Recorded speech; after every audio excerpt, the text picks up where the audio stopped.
रात के ठीक 12:07 बज रहे थे। बारिश थम चुकी थी, लेकिन प्लेटफॉर्म पर नमी और सर्दी की एक चिपचिपी परत अब भी जमी हुई थी। स्टेशन लगभग खाली था। न चाय वाले की आवाज़, न कोई अनाउंसमेंट। बस एक पुरानी घड़ी जो हर दूसरे सेकंड पर थककर सांस लेती सी टिक टिक कर रही थी। अर्जुन बेंच पर बैठा अपने जूतों से टपकते पानी को देख रहा था। थोड़ी दूरी पर मीरा खड़ी थी, शॉल को कसकर लपेटे हो, और प्लेटफॉर्म के किनारे कबीर टहल रहा था, जैसे किसी का इंतजार। तीनों एक दूसरे को नहीं जानते थे, लेकिन इस अजीब रात ने उन्हें एक ही जगह बांध दिया था।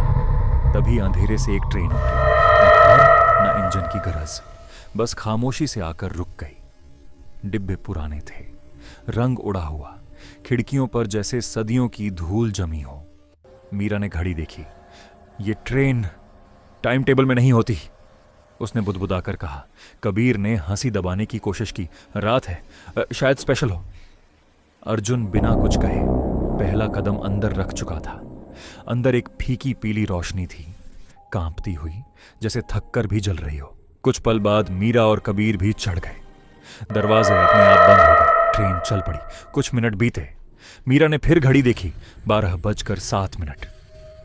क्या समय रुक गया है? उसकी आवाज कांप रही थी। कबीर ने फोन निकाला। स्क्रीन काली थी, नेटवर्क नहीं। बैटरी पूरी होने के बावजूद फोन जैसे मर चुका था। अर्जुन ने खिड़की से बाहर देखा। अंधेरा इतना गहरा था जैसे दुनिया वहीं खत्म हो गई हो। ट्रेन रुक नहीं रही थी, न कोई स्टेशन, न कोई सिग्नल, सिर्फ चलती हुई और उसके साथ बढ़ती हुई एक अनजानी घबराहट। तभी डिब्बे के एक कोने में कुछ चमका। 3 टिकट सीट पर पड़े हुए। अर्जुन ने उठाकर देखा, तीनों पर उनके ही नाम लिखे थे। मीरा की सांस अटक गई। ये कैसे हो सकता है?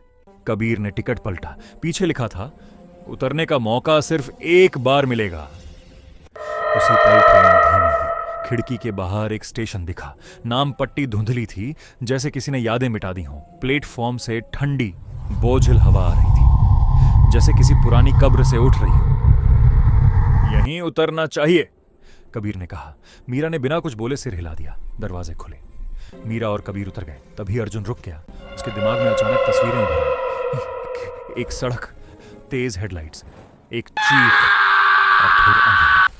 उसका सिर चकराया। पहले भी यहां आ चुका हूं, उसने मन ही मन सोचा। दरवाजे बंद हो गए। ट्रेन फिर चल पड़ी। अर्जुन ने पीछे देखा। प्लेटफॉर्म पर मीरा और कबीर खड़े थे, बिल्कुल स्थिर, पत्थर के पुतलों की तरह। उनकी आंखों में कोई चमक नहीं थी। अर्जुन की जेब में तीसरा टिकट गर्म होने लगा। उस पर एक नई पंक्ति उभर आई। तुम पहले ही उतर चुके थे। शीशे में उसने अपनी परछाई देखी, आधी धुंधली। दिल में ठंड उतर गई। सच धीरे धीरे सामने आ रहा था।